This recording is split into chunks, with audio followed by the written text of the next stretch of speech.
Well, good morning, everybody. Here we are on a snowy Sunday morning, and I don't think as much has come down as what they were forecasting. But listen, if it's dangerous for you, don't come out.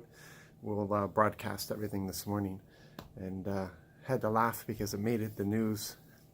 Some pastor in Newfoundland broadcasted his service because everybody gets snowed in, and he was so excited about it, how it worked, and thinking, how long have we been doing this? Yeah, it's like the news thinks this is a new thing. I know what. Funny. It must have been a slow news day. So we read through Genesis 25:26 this morning, and there's we don't get a lot of detail about Isaac. We don't know a lot about him. Don't know a lot about him and Rebecca. It centers more around Esau and Jacob, everything that was going on there. But there are some things that stand out. First of all, we know that Isaac, the promise to Abraham was transferred to Isaac. God speaks with Isaac and gives him that promise. We also know that he must have really been in love with Rebecca, because I think this is, I can't recall any other instances where we just read that somebody had one wife. He didn't take a secondary wife. It was just Rebecca. He was in love with Rebecca. Rebecca's all he needed, and he had his two boys, and that was it. He was satisfied.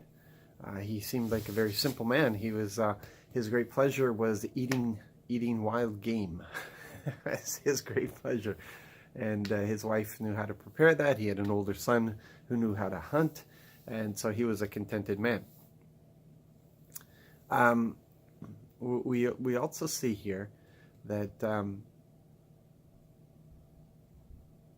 God spoke with Rebecca. Rebecca didn't know what was going on in her pregnancy. She couldn't understand all this jostling that was going around inside of her. And she went and inquired of God, and God prophesied to her. God spoke to her and told her what was going to happen. He told her about the nations that were about to be birthed out of her. He doesn't tell Isaac, who tells Rebecca. He tells Rebecca. And then you realize that God has been speaking to the women. He spoke with Sarah. He spoke with Hagar. And when you stop and you examine this, or you scratch your head and think, well, isn't this a male-dominated society?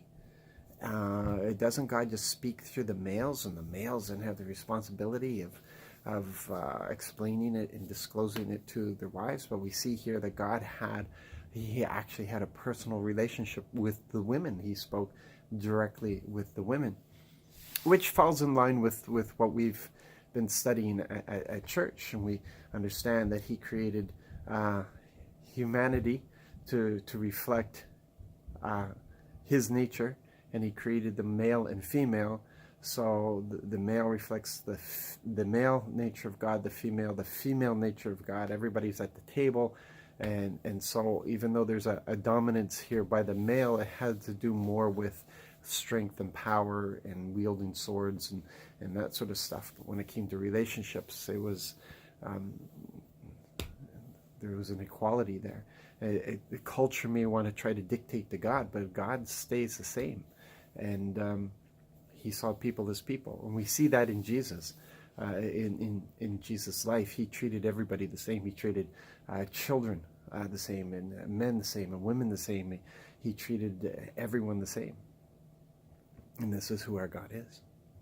So it's encouraging. I look at that and I'm encouraged by that. So we're getting more and more revelation as we go along about who God is.